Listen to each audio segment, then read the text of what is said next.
Me aguardo elegir como líder de MAP 2 años pasados de un congreso. Me asumí el liderazgo de nuevo y ahora me comprometí mes de trabajar el partido aquí en la siguiente elección. No siguiente congreso para liderazgo de aquí 2 años. E agora nós também vamos, se me também volver postular meu mês ou não, ou se tem outra gente também postular seu mês. No momento aqui no partido MEP não tem nenhuma discussão sobre liderazgo do partido. Nenhuma discussão whatsoever. Claro, nós temos diferentes líderes de nosso partido e essa está sempre minha meta. Criar líder, a mim não tem para sempre tampouco. Então, chega momento que eu também quero fazer algo outro e larga o partido de mão de outro, não. Mais jovem, com mais ânimo, cara novo, sangue novo.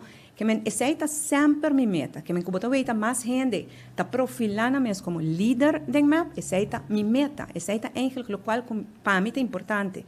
E não é somente de MAP, mas é todo o caminho como trabalha.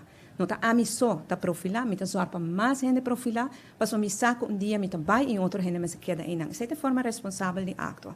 Desde o MEP não tem nenhuma discussão sobre o liderazgo do partido.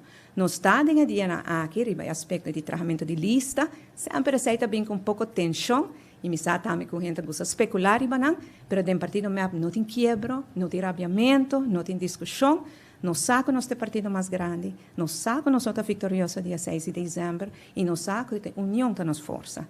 Mas outros mancha webs, me invitava, ora me telagava sair na sede de MEP, ora nos lança o nome de todo candidato na e número de lista vitoriosa, ante ora la bahia, sabe precis quem está número 2, quem está número 3, quem está 29, quem está 4, até 3.